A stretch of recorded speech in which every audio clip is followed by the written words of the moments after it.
আইয়ুব রে আয় আমার কাছে আয়। আইয়ুব নবীর পাশে দাঁড় করায়া বলবে, এই যে আমার আইয়ুব 18 বছর তার শরীরটাকে পুকে পছন্দ করছে, মানুষ কাছে আসতো না দুর্গন্ধের কারণে। 3টা বিবি ছিল রে, একে একে 3টা বিবির মধ্যে 2টা বিবি চলে গেল, শুধুমাত্র রহিমা আইয়ুব নবীর পাশে ছিল।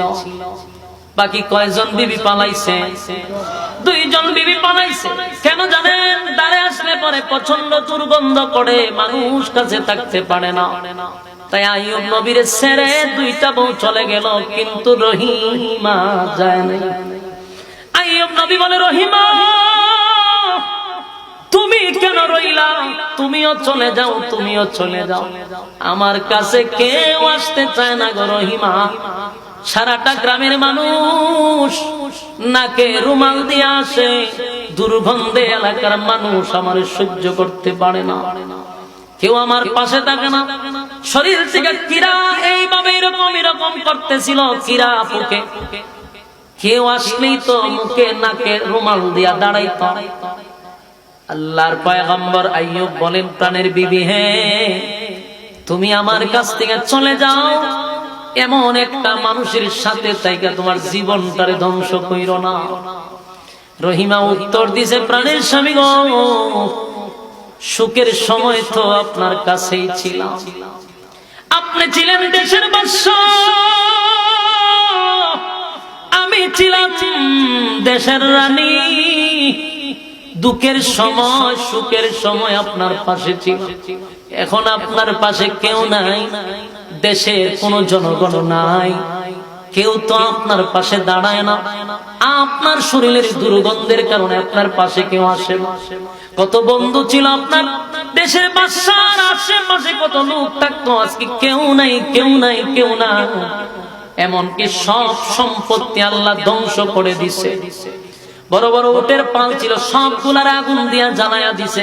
বকরির পালগুলাকে আল্লাহ আগুন দিয়া জ্বালায়া দিছে। গুদামের মধ্যে খাবার রিজার্ভ ছিল, সবগুলারে আল্লাহ আগুনে জ্বালায়া দিছে।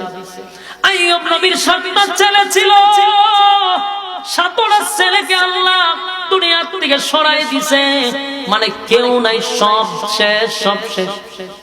দেশের বাদশাহীও হারাইছে, নিজের সম্পদও হারাইছে। এখন মানুষ ওনার পাশে আসে না দুর্গন্ধের কারণে। 2টা বিবি চলে গেল, রহিমাকে বারবার বলে, রহিমা তুমিও চলে যাও। রহিমা বলে, না, সুখের সময় আমার স্বামীর পাশে ছিলাম, আর আজকে দুঃখের সময় আমি চলে যাব, এটা হতে পারে না। আমি আপনার দুঃখের সময়ের সাথে, আমি আপনার সুখের সময়ের সাথে ছিলাম, দুঃখের সাথীটাও হতে চাই। আমি রহিমার জীবনী পড়তে গিয়ে দেখলাম, এই রহিমা সাধারণ কোন ফ্যামিলির মহিলা ছিল না। রহিমার জীবনী তালাশ করে দেখা গেল, রহিমা ছিল ইউসুফ আলাইহিস সালাতু ওয়াস সালামের ছেলের ঘরের মেয়ে। জোরে কোন সুবহানাল্লাহ। ইউসুফ নবীর ছেলে, ওনার মেয়ে, তার মানে ইউসুফ নবীর নাতনি। কথা কয় না? তাহলে কারিম ইবনে কারিম, এই বংশধর অনেক উপরে, যেমন তেমন ঘরের কোন মেয়ে না। সুবহানাল্লাহ। বাড়ি দিয়া তাই 1 লক্ষ বেঈমানের সাথে মাত্র 60 জন ব্যক্তি দাঁড়ায় গেছে যুদ্ধ করার জন্য। সুবহানাল্লাহ। সাধারণ কথা, 1 লক্ষ সোলজার বাহিনী এসে দাঁড়াইছে। খালেদ বিন ওয়ালিদ কয়, আমি একলাই যথেষ্ট, 60,000 মানুষ আর আমি একজন যথেষ্ট। বলুন, এটা কি শরীরের শক্তিতে বলছে না ঈমানের শক্তিতে? খালেদ বিন ওয়ালিদ কয়, 60,000 সোলজার আমার পিছনে দাঁড়ানো। সালাম ফিরাইয়া দেখে 60,000 সোলজার বাহিনী অস্ত্র নিয়ে দাঁড়ায় আছে। খালেদ বিন ওয়ালিদ কয়, 60,000 রে দৌড়ানি আমার 1 মিনিটের ব্যাপার। সুবহানাল্লাহ। আবু উবাইদা ইবনুল জাররাহ রাদিয়াল্লাহু তাআলা আনহু বলে, এটা কিভাবে সম্ভব? আপনি যে বললেন 60,000 রে একাই দৌড়াইবেন, কিভাবে সম্ভব? উনি বললেন যে আমি একজন ঈমানদার। সুবহানাল্লাহ। আমি জিন্দা, আমি ঈমানদার। আর যাদের ভিতরে ঈমান নাই তারা হইল মুর্দা। কথা কয়, যাদের ভিতরে ঈমান নাই তারা কি? মুর্দা। যদি 60,000 করে 60 লক্ষ হয়, তাও তো একজন জিন্দা লোকের সাথে পারার কথা না। সুবহানাল্লাহ। ঈমান দেখছেন কয়টাতে ৬০,০০০ আইছে, সবটি মরা। আর আমি একা যুদ্ধ করব, আমি ইমানদার, আমি জিন্দা। তার ঈমানের পাওয়ার কতটুকু! সুবহানাল্লাহ। এ যুবক ভাই, তাই আল্লাহ বলেন ইল্লাল্লাযীনা আমানু, এক নাম্বার ঈমান আনো, ঈমান আনো আমি আল্লাহর উপর। বলুন এক নাম্বার কি? ঈমান। ইল্লাল্লাযীনা আমানু ওয়া আমিলুস সালিহাত, দুই নাম্বার হলো তোমরা নেক আমল করো। বলুন দুই নাম্বার কি? এ যুবক ভাই, কথাগুলি একটু মনোযোগ দিয়ে শুনেন। দুই নাম্বার হলো ঈমান, ঈমানের পরে হইল নেক আমল। দুই নাম্বার নেক আমল। এক নাম্বার তো ঈমান আনবেন, দুই নাম্বার ঈমানের পরে আপনার কাজ হলো নেক আমল করা। কথা কয় না?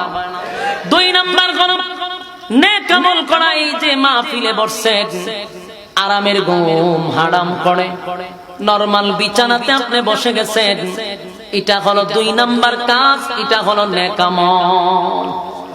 কথা হয় না? আমি যে আপনাদের সামনে মাঝে মধ্যে আয়াতগুলি পড়তেছি, প্রতিটা অক্ষরে অক্ষরে 10টা করে নেকি আপনার আমল নামায় আল্লাহ ঢুকায়া দিতেছে। আমি পড়ে যতটুক সব পাচ্ছি, আপনারা শুইনা শুইনা এই সবই পাইতেছেন। তাহলে নেক আমল, নেক আমল ছাড়া হাসরের মাঠে 4 পয়সার কোনো দাম নাই।